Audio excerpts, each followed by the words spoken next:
is Elizabeth Nakakoni, our sign language interpreter. In a first story this evening, President Yoweri Kaguta Museveni has assured the people of East Africa that the concept of integration is possible as there are political, economic and social elements of commonality among the people of the region. The president made the remarks while presenting a lecture of opportunity to the students from the National Defence College of Kenya at State House in Entebbe. The 15-member delegation of students comprised of participants from the host country, Kenya, Botswana, Egypt, and Tanzania. They were led by Brigadier General E.P. Lopokoit from National Defence College of Kenya. Linking the example of the unification factor in the developed world, like the USA, Museveni enlightened the delegation that USA was founded on the premise and new principles of unification of its fragmented colonies to capture its internal market, create more revenue to become a rich superpower because of its economic base. While in Uganda, the team had an opportunity to visit industrial development sites such as Quality Chemicals, Luzira and National Enterprises Corporation, and historical sites such as the Uganda Museum, among others. And introduce themselves, sir. With your permission, sir. Thank you. You are most welcome visiting Uganda. But they have a lot of problems because they don't have one language in the European Union. They can't be like the United States because the United States is one big unit because they all speak English. Even the immigrants who come, they learn English. European Union has a problem because some speak German, some speak Spanish, some speak English, some speak Polish, some speak French, and you can see European Union has some problems because that's how Britain walked out because of those tensions of identity. Still, the identity was still there. We don't want to breach identity to die in Europe. East Africa is very lucky. First of all, many of these tribes you are talking about, they are actually linked together. You have the Bantus, like the Bantus of the lakes, like if you talk about the Luyas, these are very close with the tribes of Uganda. Then the Kikuyus, the Kambas, the Kisii, the Jaruos. You go to the Jaruos of Kenya, they are the same with our Jaruos here of Obote and Okero. They are all here. So the tribes of East Africa are very much similar or connected. But more importantly, we have Swahili. Swahili is a dialect which belongs to nobody. Mkienda huko Kenya, pwani, kuna wale watu wa Giriama, watu wale wengine makabila ya huko. Kila mmoja iko na lugha yake. Sisi wa Giriama wako na lugha yao. Na wale wengine wa Kwale wanakuwa na lugha yao. Kwa hiyo Swahili inakuwa it's not Giriama, it's not Kwale, it is not like the ones of Tanga, wa Bonde, wa Digo, au wale wa Dar es Salaam, wa Zaramo. No. It is a neutral dialect.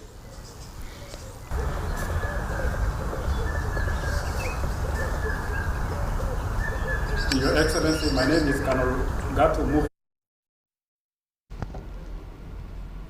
His Excellency Yoweri Museveni addressing the security officers during the lecture.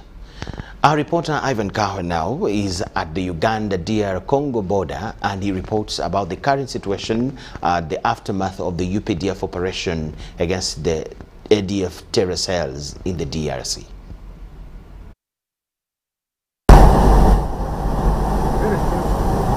En route to the eastern border of Congo and Uganda, the range where UPDF launched Operation Shuja against the Allied Democratic Forces is characterized by the presence of security forces. We agreed to sensitize our people to tell them that they should leave UPDF as alone and wait for us to advise them what to do. And we agreed that now we are moving village to village to teach them that they should remain calm, whether they have seen the gun moving, soldiers moving, that they should remain calm. Unnecessary crisscrossing between the two countries has been halted on the advice of security. There is some few who are rated some, because at the neighbor district, there are some people who are rated some, and that's why we are looking for them and we're advising them. If not, you have a friend or a relative concerning about ADF, you come to alert us so we can help one another. But now we are advising people to remain there, because we don't want people to get problem because of these things, these small issues. A UBC journalist attached to Voice of Bundibujo at the time UPDF launched the offensive from Goma recounts the impact of the attack. On waking up into shock, some people who had complications, like who had chronic diseases, faced it rough, like they affected them so much. These people, I'm talking about the pregnant mothers, the children, people with hypertension, people with diabetes, and some other diseases. So these people really felt it hard. The situation now appears normal in Ibundibujo district, but as one approaches Busunga border post in Lamia, deployments are visible. No filming is allowed at the border post, though a guided observation tour is the best we could achieve in this area. From the narrative I recorded during the engagement at the border territory, we managed to get vital information. If you pass, you insist on pass, they kill you. They put a demarcation, you don't pass. If you pass, they kill you. They are there and everyone knows that they are there. So the ZDF that put the demarcation? Yes, once you pass, they kill you. Once you pass, you don't come back. Oh, they recruit you. Oh, they kill you when you're young, they recruit you. Oh, they kill you. One time they insisted, Congolese insisted and passed with the taxi. They burnt all the taxi.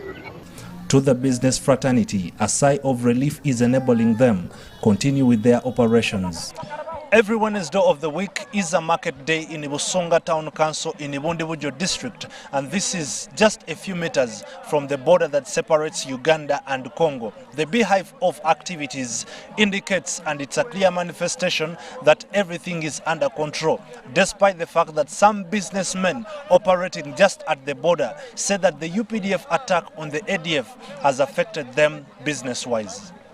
Because for us, we know as the business people, we know that our businesses will start to move after finishing that war. The army was also seen within the market as people continued with their transactions. However, there was hardly anyone wearing a mask as one of the mechanisms to prevent the spread of COVID-19.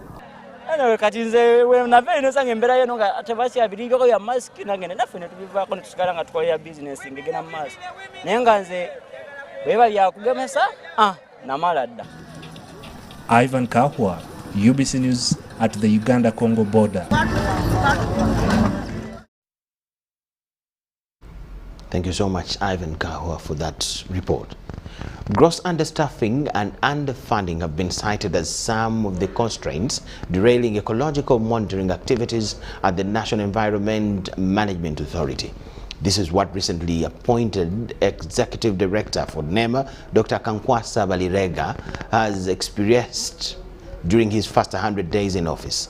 Kankwasa says that the authority requires 79 billion shillings, out of which NEMA secured 13 billion, which is short by 71%. That I will faithfully execute the functions of the Executive Director. In the last 3 months, since National Environment Management Authority got new leadership in September 2021, many things have changed. We've taken a bold decision to stop any further developments of any nature in any wetland. New conditions in acquiring environment and social impact assessments have been introduced, a breach of which attracts cancellation. Now the challenge at hand is to regulate the developments that were already approved prior or before 2nd September. These we are enhancing our capacity, and we shall close in on them, to monitor them, to guide them, to comply. A lot more would have been achieved if NEMA had secured 100% of the required financial muscle, but they're not. The authority is short of funding by about 71%, which, according to Dr. Akankwasa, makes operations difficult. We are talking about 79 billion, and we are currently getting 13. So we are operating below the minimum threshold. When this is done, ecosystem destruction challenges will be a thing of the past, if the adopted strategies by NEMA are anything to go by. Once things are automated and they are online, you will be more efficient. You will serve the investors faster. The investors will create jobs. The investors will pay taxes and will generate revenue for the economy. Dr. Akankwasa Barirega assumed office of the Executive Director NEMA on 1st September 2021. He has since embarked on leading a restructuring exercise aimed at making effective and efficient operations at Uganda's National Environment Management Body. Very much, ladies and gentlemen, I have to run away. Henry Okrut, UBC. Justice Musa Sekana has recused himself from the case where Uganda Law Society and other two petitioners accused the Attorney General and NEMA over giving away Goma Forest Reserve to Hoima Sugar Limited for sugarcane plantation. Judge Sekana says that the matter raises the same legal issues in the Bugoma Forest Reserve case he earlier handled. Meanwhile, the family of the accused, Francis Bruno Bazibu, has petitioned the Uganda Human Rights Commission over his illegal detention in Machinde Barracks prison. Bazibu is facing charges related to unlawful possession of ammunition.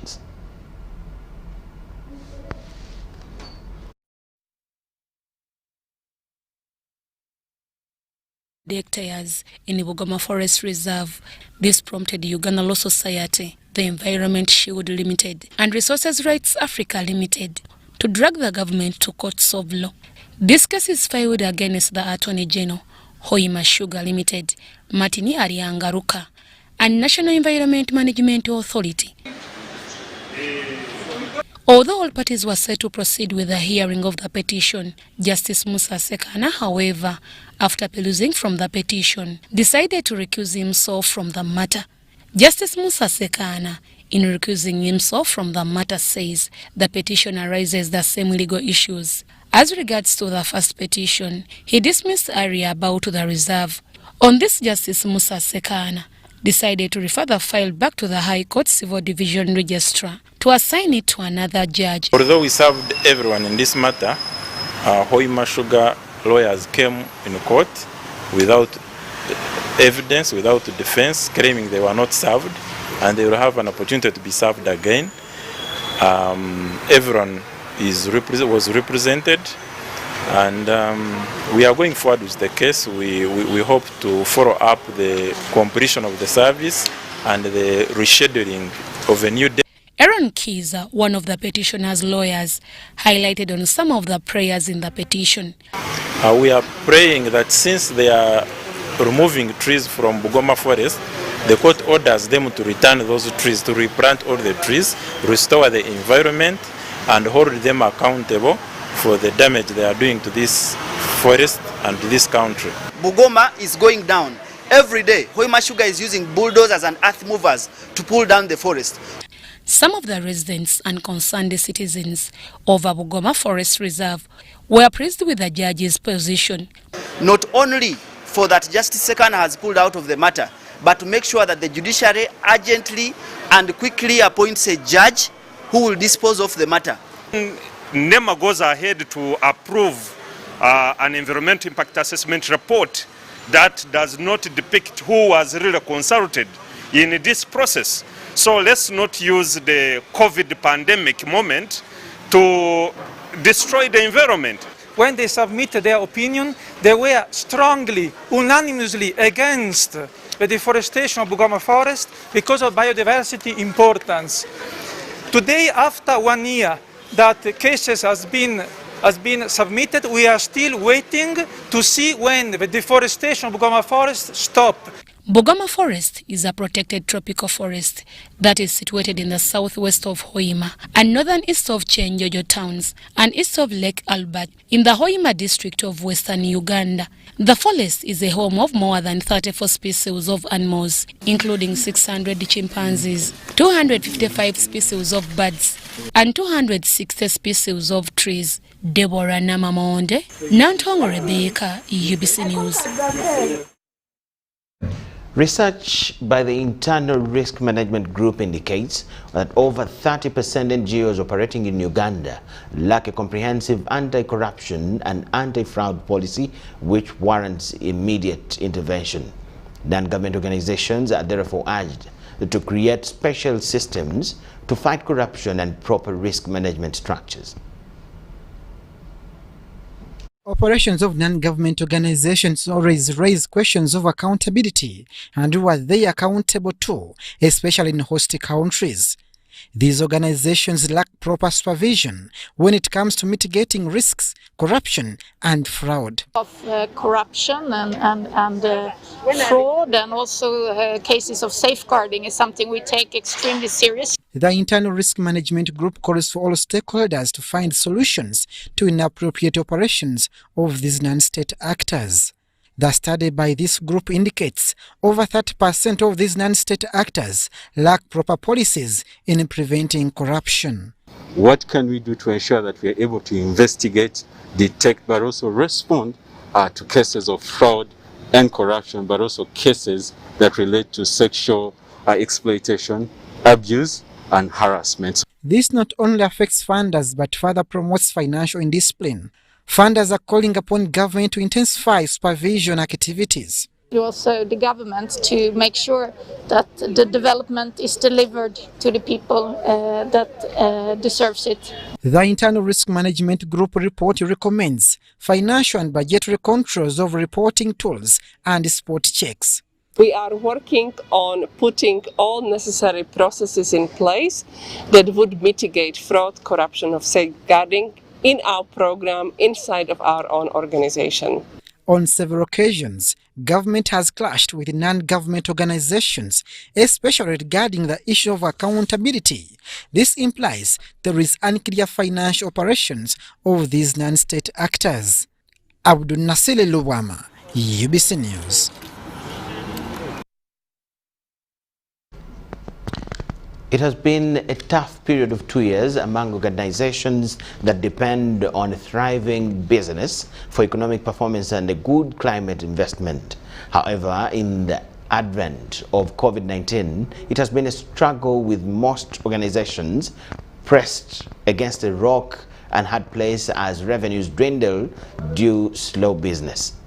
But for the Institute of Certified Public Accountants of Uganda, working online and leadership acumen has been an innovation that has kept them afloat. Try to give them pro bono services just to make sure that they can go through the pandemic. And once we have all recovered, then we can fairly recover even in our financial standing. The accountancy profession has been able to thrive during the COVID-19 era due to the ability to maneuver through innovation and adherence to quality leadership skills. So accountants, we encourage you to take on leadership seriously in your organizations. Organizations are struggling, but we are counting on you to help to resuscitate these organizations and businesses. So keep doing the good things that you are doing. Speaking at the 26th annual seminar under the theme Leadership for Transformation in a Dynamic Environment, the Principal Makerere University Business School, Professor Waswa Balunywa, advised the business community to advance their leadership skills to thrive in a challenging environment. Professor Balunywa, who addressed the accountants through Zoom at Imperial Resort Beach Hotel in Tebe, said leadership for transformation in a dynamic environment is critical for business development and economic recovery. The President Institute of Certified Public Accountants of Uganda, CPA, Constantine Mayende, urged accountants and all organizations to maintain their leadership skills and environment conservation for a sustainable socio-economic stability. We have to respect the standard operating procedures, so we are only 200 here. The rest can continue to follow online, and there is no problem. They will get the same information that we are also getting when we are here. The Chief Executive Officer, Institute of Certified Public Accountants of Uganda, Derek Nkaja, said that accountants have to be very keen in ensuring a faster economic recovery. Make sure that as we go through the recovery, we make efforts in ensuring that we write properly about sustainability reports, sustainability of the organization, sustainability of the environment in which we operate, and climate change itself, to be sure that we leave a better environment for our future. The three-day meeting has attracted over 1,000 accountants from Uganda and across the world through Zoom and physical presence. I'm Navka Farida and Abimana Deo. As a nation, in commemoration of the World Anti-Corruption Day that is due on the 9th of December, at the Media Center, President for Uganda Local Government Association Richard Ruhinga has advised local government leaders in all districts to diligently monitor government projects. He further decried officers who sit back and relax in their offices as corruption takes place right in front of where they work. Increase in corruption that still manifests in the country through many ways has called for a fight to put to an end this vice. The President, Uganda Local Government Association, Richard Ruhinga, while addressing the media, says local government leaders should put into action their work than sitting in offices while civil servants are embezzling funds on government projects. I invite the local government leaders to leave their comfort of offices, move to the field, inaugurate these projects, monitor them to completion, and go back to commission these projects. You don't inspect, you cannot expect. So my colleagues should go out to inspect, to supervise the project if they are to expect better and improved. Now, what has been done to curb the rampant corruption acts? To design a plan of action in the fight against corruption, including mobilizing your constituents to join the war to eliminate corruption in Uganda. Appeal to the districts, cities and local governments, and in particular, call on the office of district chairpersons and mayors respectively at their next council sitting to adopt a resolution and actions to promote active citizen participation in social accountability for improved service delivery in Uganda. Inadequate funds and equipment used to oversee still leave a lot of desire. He says this strongly affects their way of work. Majorly due to poor facilitation of the core cadres to execute their monitoring and supervisory mandate.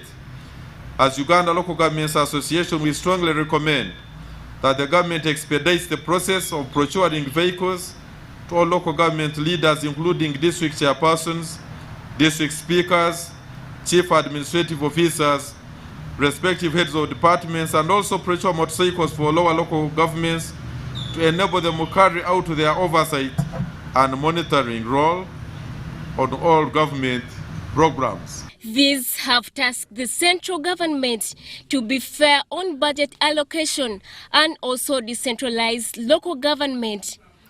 Irene Faith Nantongo, UBC News. The NRM National Chairperson for Western Uganda, Dr. Chris Baryomunsi, has revealed that the NRM's new strategy is to frequently engage and meet party members across the country. He says this will not only help and mobilize for the party, but also listen to the challenges affecting the communities for effective service delivery. He made the remarks while meeting the NRM leaders within Kasese district, as we see in this report.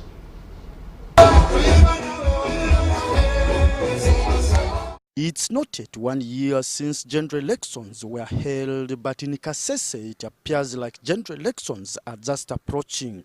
There has been a series of political activities by the NRM National Vice Chairperson for Western Uganda, Chris Baryomunsi, as he camped in the district. From receiving over 250 FDC defectors into NRM to holding a series of meetings with the NRM leaders in the district. For a number of years, a big number of voters here and people of Kasese have been in opposition, but they have progressively realized that there are no major benefits resulting from that, because majority of Ugandans still support NRM, and it is NRM which is in the government, and they have realized that to get services and to improve the quality of life of the people, you need to work with the government. And that's why you see this huge revolution of people abandoning the opposition parties and joining NRM. Baryomunsi says it's a new strategy by the party to consolidate its support across the country and for effective service delivery. It says that we have realized that we've been putting in place structures of NRM from village level up to national level. But for the most part of the 5-year term, there is little mobilization and little opportunities for these structures to meet and be able to deliberate on NRM and other related issues. But our new stance now is to see that these structures remain active, whether they are elections or not. We expect our branches, our village committees to meet regularly. The minister made the revelations while meeting the party leaders from Busongora South, one of the constituencies that has been in hands of FDC for long. The leaders of Kasese have raised a number of issues, particularly related to service delivery. They want improvement of health care. They want additional secondary schools in sub-counties which do not have. They want improvement of road infrastructure in areas which are underserved. And our major strategy now will be to continue supporting the people of Kasese, to improve service delivery, but also to sensitize them and work on mindset change so that there is ideological orientation of the people of Kasese. The opposition FDC has for the last 20 years been dominating the political representation in Kasese, but the leaders in the district now thinks it is time for NRM to shine. Most of these leaders joining have seen that FDC was just feeding them on lies. And you know you can tell a lie once, but you can't tell a lie forever.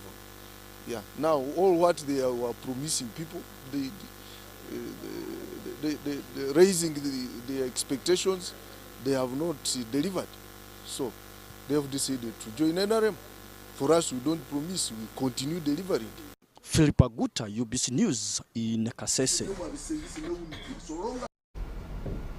Still, the National Resistance Movement, now the General Secretary General Richard Todwong, has urged NRM district chairpersons to carry out mobilization of communities as part of the party's chairman directive through members of the Central Executive Committee. The mobilization will be to energize the grassroots of the community households to create wealth and also promote processing. I beg your pardon, to create wealth and also promote unity among Ugandans. This was at the first general meeting of the NRM district chairpersons and the party general secretary. The Resistance Movement Party has today held a general meeting with its district chairpersons across the country in Maya Wakiso district.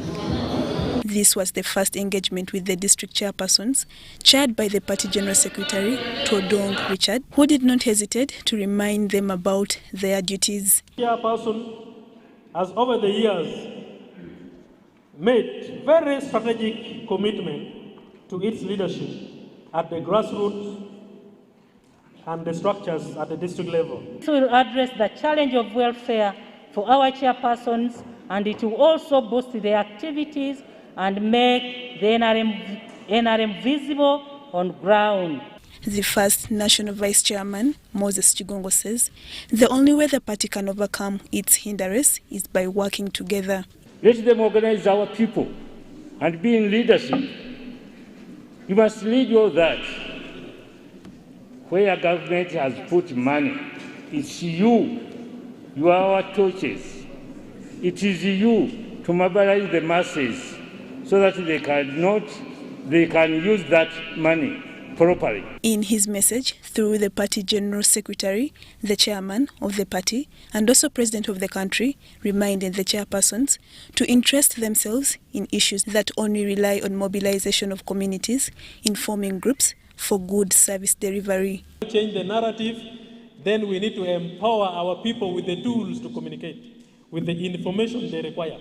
The General Secretary also revealed how the party chairman is to fulfill all the outstanding pledges, especially giving out bicycles to chairpersons. Where there is President Museveni, I have high hope. He's a man who keeps his word. Strategically and in planning, it would be extremely selfish for the party leadership to start with the top and not the bottom. If you follow his writing on mobilization, the more you handle the bulk of the people at the base, the better you are at the top. The chairpersons are optimistic that the engagement will produce good yields. On my side, I call upon Ugandans, we come work together. The season of politics is over. Now it's time to develop our country. Let us work together. Let us, we are brothers and sisters. The politics come, they divide us. But let us work together and wait for political space in the next coming elections. Lydia Chomkama, Andrew Sebira, UBC News. The Uganda Prison Service, in collaboration with the U.S. Center for Disease Control and Prevention, have officially opened a treatment center for inmates with multi-drug-resistant tuberculosis at Murchison Bay Maximum Prison. The ward will serve as a referral and management center for MDR-TB patients, prisoners across the country. In a 12-year collaboration between the Uganda Prison Service and Center for Disease Control and Prevention, the Uganda Prisons has received a donation worth $464,359 from the U.S. President's Emergency Plan for AIDS and Relief to cater for inmates with multi-drug-resistant TB among prisoners across the country. The country director, Center for Disease Control, Lisa Nelson, says these funds will cater for equipping and furnishing the TB ward, refurbish the National Prisons Referral Lab at Murchison Bay, provide 6 Gen Expert machines used for diagnosing drug-resistant strains of TB in just hours, purchasing 14 motorcycles and protective gear to support prison facilities without Gen Expert machines. I'm delighted that we are launching the renovations for the main reference lab that will commence, and I think those are sorely needed. We commissioned 6 Gene Expert machines to be distributed, and finally commissioned 14 motorcycles to deliver samples from prison facilities around the country. The Commissioner General of Prisons in Uganda, Dr. Johnson Rashote Byabasaija, is delighted by the donations aimed at curbing TB among prisoners in the country. Byabasaija says it's high time to give promotion to health workers, especially those serving in prisons, because of the service they render to the country. The country director, we shall not joke with funds of CBC. We shall account for every coin. In the recent promotions, we didn't tackle that because I had so many things to deal with. I didn't read the list. Then they left out the health services staff, but I'm going to have them on special The Uganda Prison Service National TB focal person Dr. Marungu Leonard says the increasing number of prisoners in Uganda prisons has raised the prevalence of TB among prisoners. Current data we have is prevalence about 625 per 100,000. Compared now to the outside community, which is 200 per 100,000, meaning it is approximately 3 times from the outside. The country director, Center for Disease Control, Lisa Nelson, also clarified on the rumor about getting booster jab for those fully vaccinated. People who are elderly, people who have other comorbidities, people who are at the highest risk of having severe outcomes from COVID, hospitalization or death, those are the most important to vaccinate. But I think 6 months from now, we'll probably be talking about booster doses in Uganda as well. I am Mary Namkose for UBC News. Stakeholders in the fight against acid attack violence among women in Uganda are calling for a focus on regulations to guide acid sales and increased awareness of the stigma towards the survivors. The UN Women Head of Office in Uganda, Adikan Njeshi, says that they will continue supporting the efforts aimed at ending acid attacks in Uganda and appreciate all actors for their advocacy and support to acid attack survivors. According to the Acid Survivors Trust International, globally there are over 1,500 acid attacks a year, 80% of which are on women, and in Uganda it is estimated that 1 of every 5 people know at least a victim of acid attack.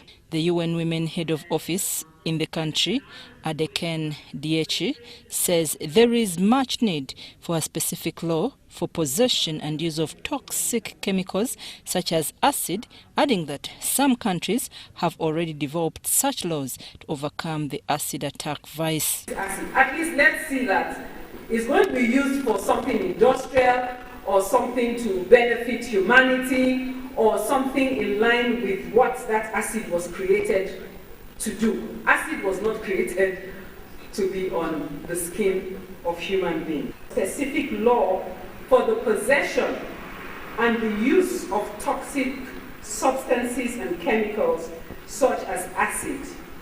Countries like Bangladesh, India, and Pakistan have developed such laws following strategic litigation. Adikan made the remarks during the dialogue on acid attack violence against women in Uganda. She urged communities to stand with stakeholders and partners that are addressing violence against women and children beyond 16 years of activism at the function held at Imperial Hotel in Kampala. The Vice Chairperson, Home Care Rescue Mission, Herbert Musimenta, says it is time to break the silence on acid attacks. They will continue working with stakeholders in the fight against acid attacks and stigmatization. Our vision is actually to see that we can have a society where human rights of the marginalized group of the people that in a society are recognized and respected. And we envision this, that we can bring hope, empowerment, and improved living conditions to the marginalized group, especially the acid victims. I'm Nafka Farida and Salongo Kasivante. So, right. Persons living with disabilities want government to expedite the amendment of Persons with Disabilities Act of 2020 for inclusive service delivery. Under the umbrella body, National Union of Disabled People, NUDIPU, they have expressed exclusion in the current education and employment policies. The President Commission, all these, the needs of these learners with disabilities is catered for. Teachers are trained to teach all students and all learners with disabilities. Then the review of Form 3. Review of Form 3 is simply to ensure that public service, when it's recruiting and interviewing people, they know the category of applicants or candidates they are going to interview. The most important thing here is that they should know that a Hmong poll is coming, and a Hmong poll needs an accessible environment to do interviews. Easter is coming, and therefore Easter needs a sighted guide, needs a braille, needs a JAWS to do the interviews. Honorable Alex is coming, he needs a sign language interpreter. So that is what. As we speak now, we don't have many numbers that are applying for this loan, given the challenges that come with it as an extra burden. And yet we have many that are not taken under the affirmative action, because we said affirmative action now is looking at 64 students only. So the question is, if affirmative action is taking only 64 and the loan scheme is taking only 24, so where do the rest go? And yet we are told ready to support this cause, because there are issues of disability, and we are in Parliament to represent persons with disability. So all those recommendations that they have come out with, it is our responsibility to push for in the institutions of higher learning. The Deputy Speaker of Parliament, Anita Among, has attributed delays in the execution of committee work to the underfunding. In her communication during plenary sitting, Speaker Anita Among said that many committees are not performing to the expectation because of the poor funding among the most affected committee activities, apparently including the oversight role.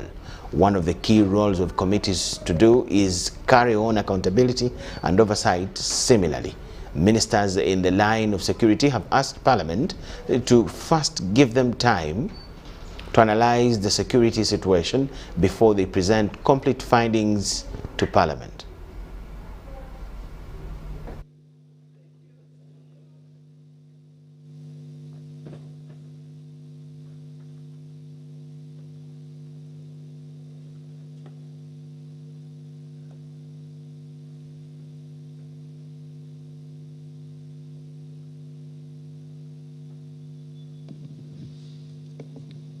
Prayers.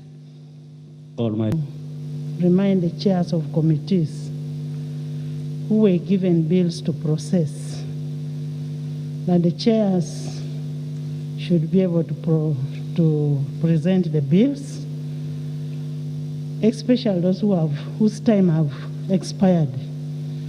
We need these bills to be processed and brought to the House for reconsideration. Some chairs have got the bills and they've sat with it. Nobody is reporting. Nobody is asking for an extension. We need to be seen to work. So if you just keep with the bill and you're not coming back to the House, either to seek for an extension or to report on how far you've done, then there is a big problem. We are going to act on the chairs who are not reporting back. The committees are stuck. Members cannot go even internally to do the benchmarking. So they cannot go and come up with the conclusions on reports. Some things they need to go and see them physically. And you find these members come to you and tell you, Honorable Commissioner, we don't have the budget to go and do this. And then members get stuck. So I think, Right Honorable Speaker, you have to come out clearly and add your voice strongly to the Minister of Finance to facilitate committees of Parliament. That since there was an undertaking by the executive that this matter would be addressed, they should come back to this House and tell us how far the issue that was raised by this House concerning the release of finance to Parliament to be able to do its work. We do work for executive. And if you cannot facilitate us to do the work for you, then why are we here? You need the bills. You need these reports. But you're not facilitating Parliament. So what do you expect of us? You need to help us to help you. Makerere University College of Agricultural and Environmental Sciences is implementing a 5-year project to address the challenge of unreliable power supply in hospitals, especially at the level of health center 3s. The project, dubbed Sustainable Off-Grid Solutions for Pharmacies and Hospitals in Africa, aims at harnessing solar energy to maintain power supply at hospitals for efficient service delivery. Most health center 3s in the country are connected to the hydroelectricity power grid. However, there is a persistent challenge of unreliable supply of power that is on and off, affecting timely provision of health services to patients. Makerere University College of Agricultural and Environmental Sciences is now implementing a 5-year project dubbed Sustainable Off-Grid Solutions for Pharmacies and Hospitals in Africa to provide solar energy, especially to health center 3s. It has research. We are going to discover new things. As I told you, the challenge we have with the solar is that the batteries are very expensive. So we're trying to say, can we save on the number of batteries we need and be able to store some of the energy into thermal? To store it in ice and it's able to keep the rooms cool and so be able to cool our medicine and a few of the things we need. The Vice Chancellor Makerere University, Professor Barnabas Nawangwe, launched the project at Makerere University and emphasized the importance of a health population to the country's development. Pharmacies and hospitals in Africa project launched. If we don't have a healthy society, then even all other programs for development cannot succeed. The Sustainable Off-Grid Solutions for Pharmacies and Hospitals in Africa project, to be implemented by Makerere University College of Agricultural and Environmental Sciences, is supported by the European Union. Adiana Kuti and Wycliffe Mudach, UBC. Adiana Kuti and Wycliffe bring us to this point where we'll take a very short break. We have more on return. Please keep it with us.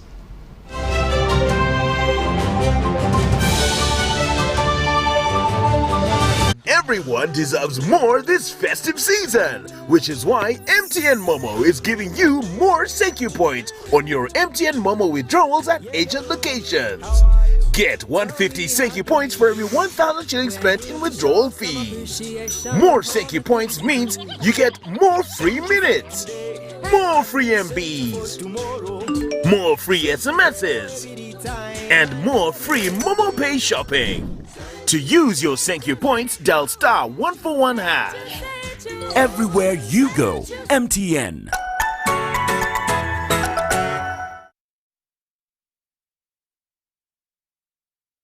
It's the festive season and we love it.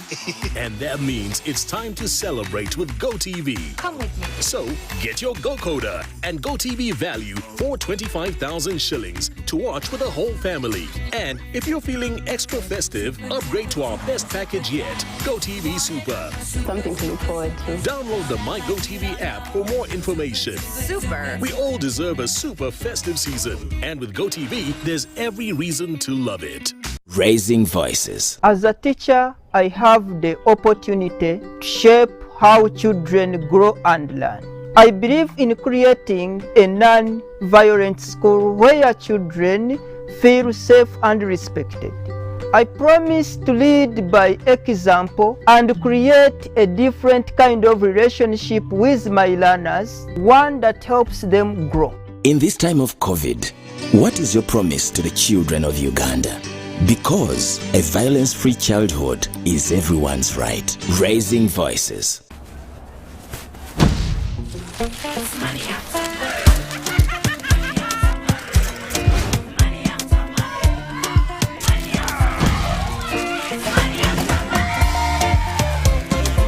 Transact and win money after money with Airtel Money.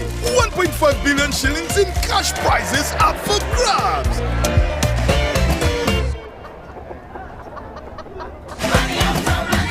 The more you transact, the higher your chances of winning.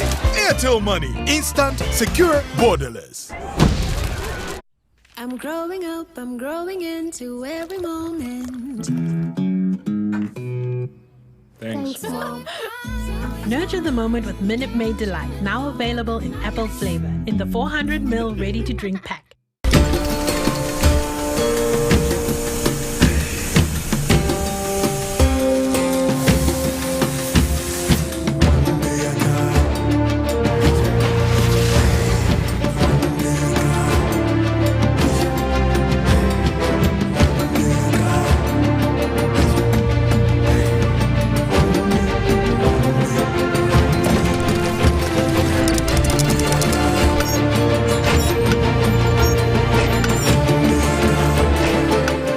Introducing the all-new Roofing's TMX 500C rebars with cut and bend services. Roofing's, strength of a nation. Transact and win money after money with Airtel Money. 1.5 billion shillings in cash prizes up for grabs. Nyombe Marusi Ronald, Ngazwarua, Micholu Star, Alo Aro Toi, Hash, Mi Daily, Milo Airtime Je, Micho Mi MB's data Je, then Milo Choti Milisu in the Banlu Sender Balumi Kolu. Customer can only call early or many in the sender. The more you transact, the higher your chances of winning. Airtel Money. Instant, secure, borderless.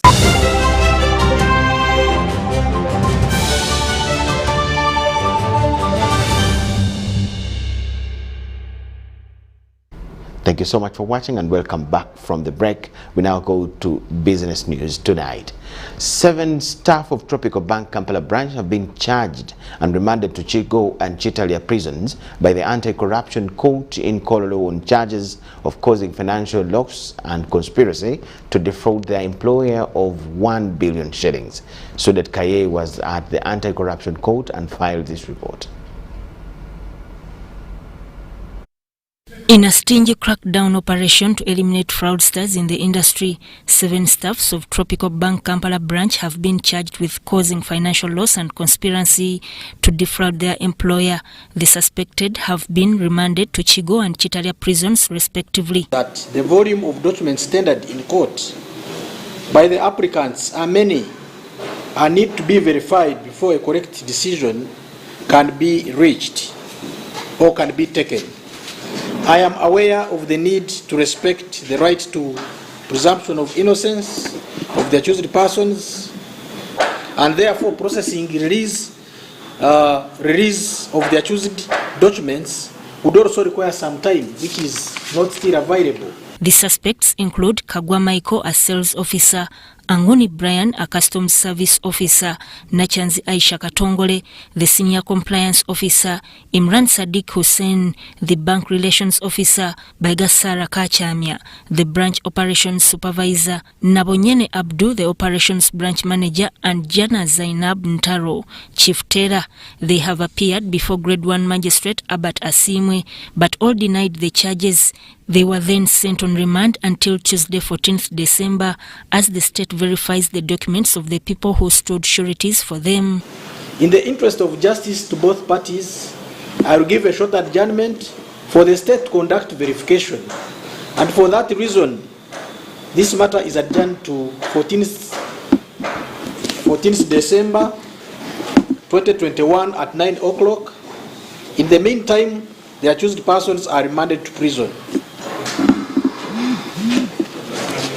Prosecution led by David Mogamba from the office of the DPP alleges that in November this year 2021 at Tropical Bank Kampala branch, all the 7 accused persons, while in performance of their duties, conspired to defraud their employer when they irregularly processed a payment of 1 billion shillings, paying it to a Nabona Margaret as an administrator of the estate of Abdurazak Elmrabet, a Libyan national, without following the bank procedure and well knowing that their actions would cause financial loss to the bank.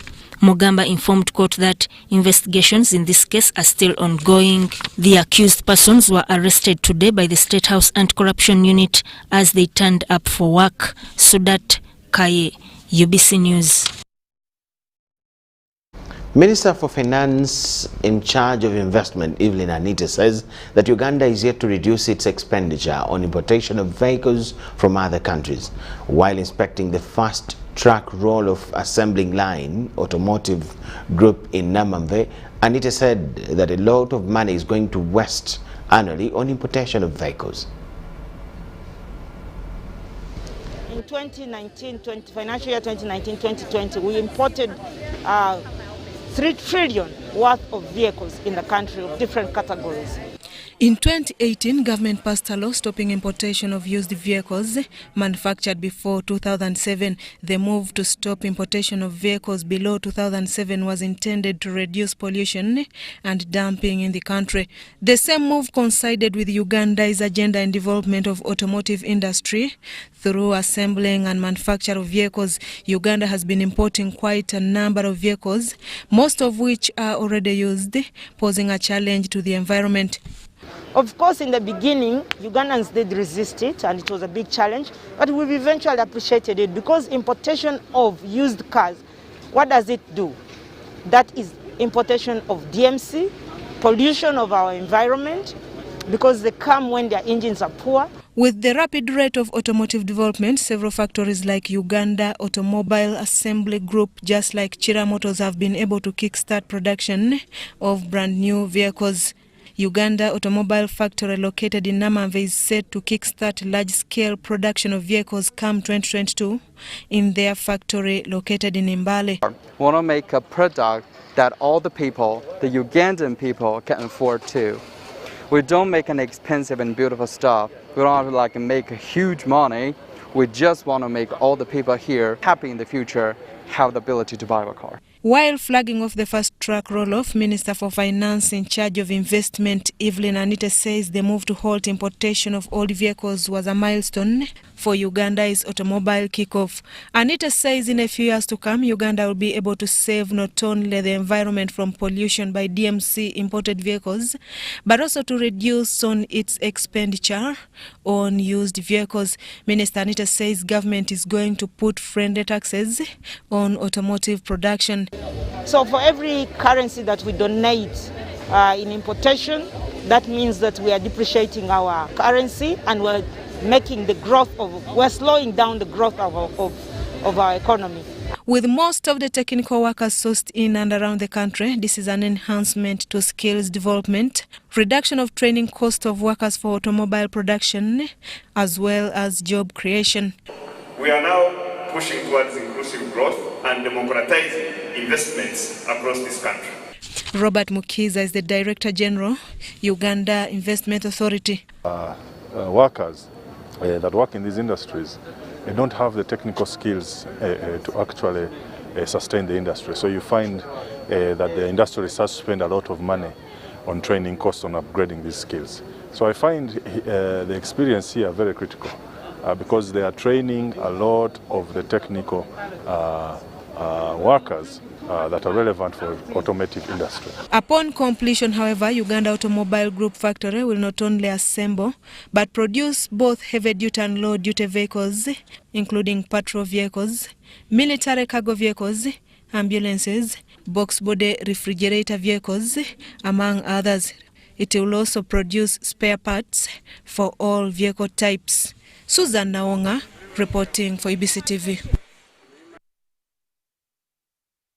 A Ugandan entrepreneur has invented an FGM solution dubbed Access Mobile to help in the elimination of the female genital mutilation harmful practice in the Pokot and Sabine communities in the north and northeastern Uganda.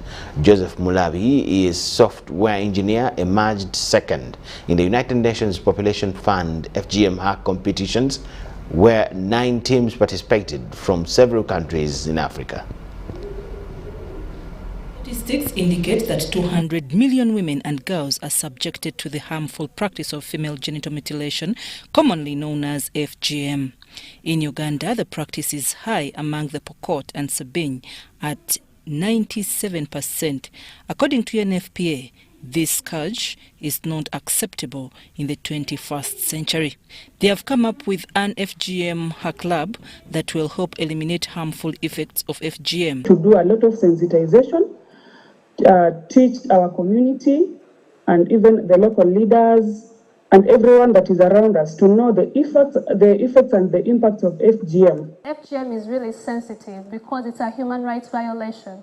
So we need to have as many stories told to the world so that this does not continue to happen.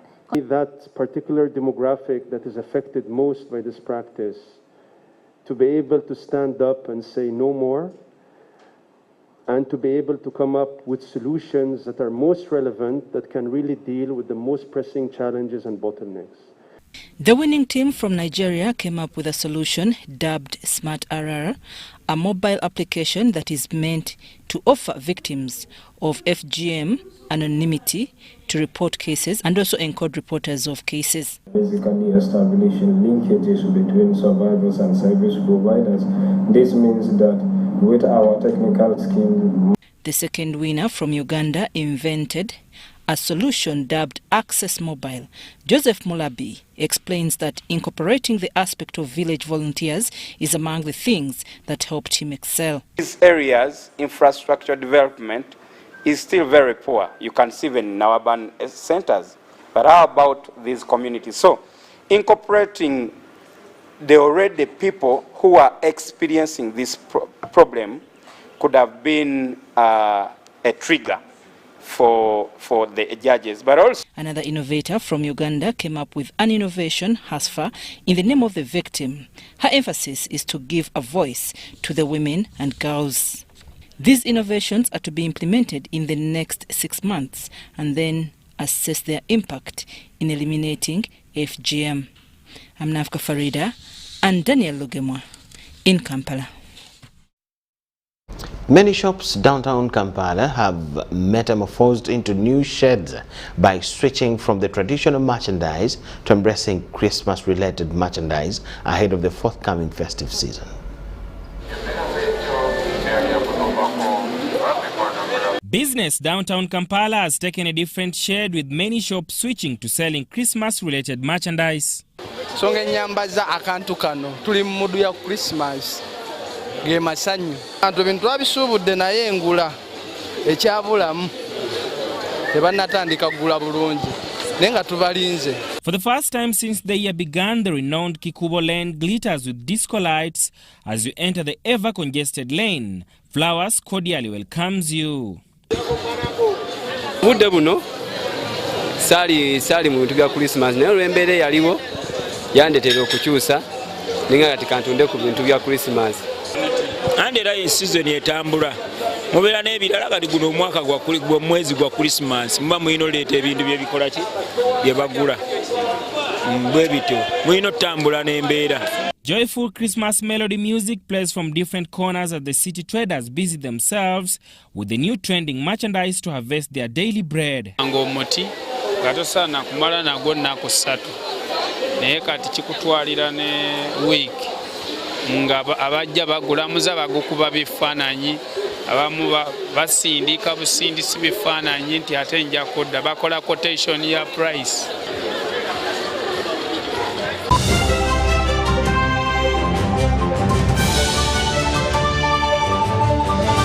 Introducing Learn from Home Data Bundles. Customized bundles for you and your family to study or work seamlessly from the comfort of your home. Use any of these affordable data bundles to connect to your MiFi routers, laptops, tablets, and smartphones while avoiding unwanted internet exposure and ensuring undivided attention during online classes. Enjoy instant access to Zoom, Microsoft Teams, Google Meet, and selected educational websites. Dial *175# to buy your Learn from Home bundle today.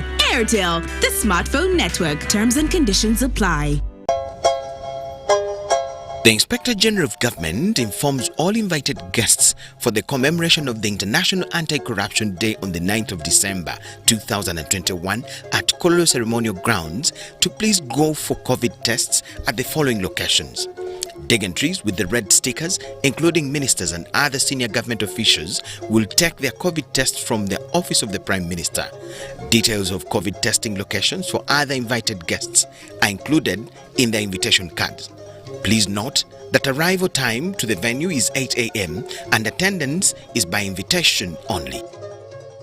Everyone deserves more this festive season, which is why MTN Momo is giving you more thank you points on your MTN Momo withdrawals at agent locations. Get 150 thank you points for every 1,000 shillings spent in withdrawal fees. More thank you points means you get more free minutes, more free MBs, more free SMSs, and more free Momo Pay shopping. To use your thank you points, dial *141#. Everywhere you go, MTN.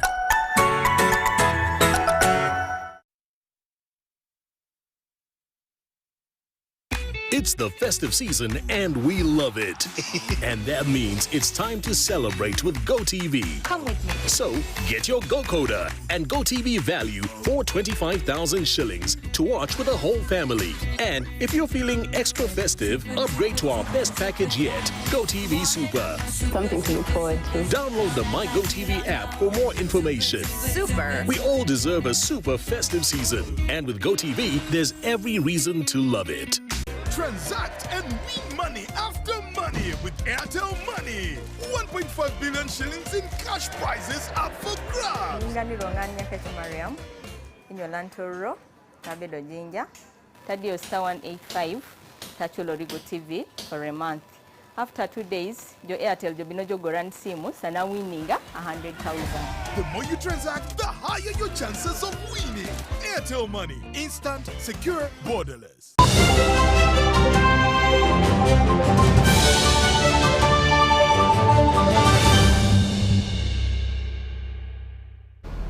On a dramatic final day for the Masazaga Buganda Muganzirwaza group, Buddu and Wekula have sealed quarter-final slots.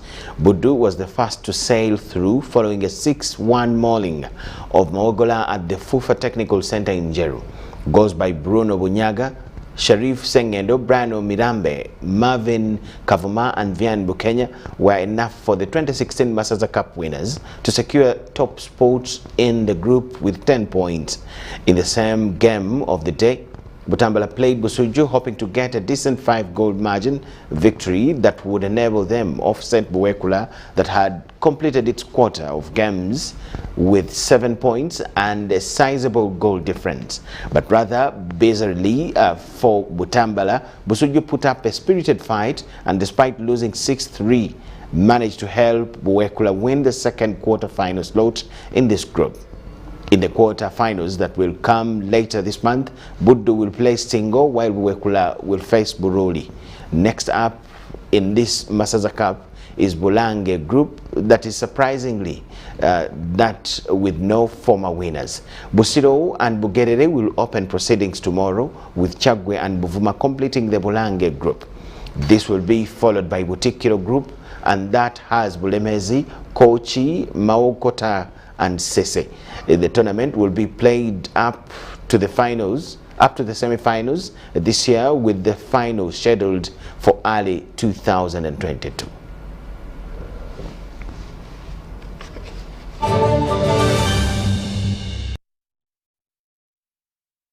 And the sports story brings us to the end of all we had for you tonight. My name is Michael Jordan Lukomwa with Elizabeth Nakakon and the whole team. We'll wish you the best of the nights. Bye-bye.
Super Soul Sisters, and we're yet again here for an amazing episode.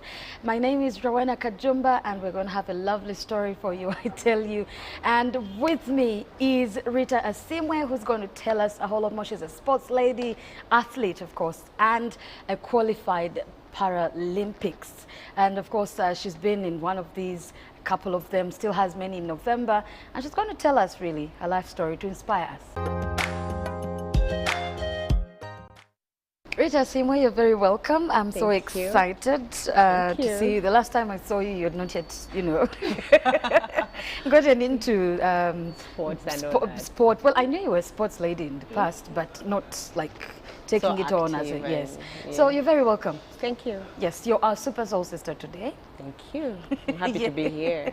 Yes. So quickly, as we rush into this story, Rita, we want to understand the person watching out there. Who is Rita Asimwe? Start us off from maybe where you come from, who your parents are, how you grew up, really. That long journey. Yeah. Just already announced, Rita Asimwe is my name. Yes. Way back from the Lukomwa and then Shema. Okay. My dad comes from Shema. My mom is from Lukomwa.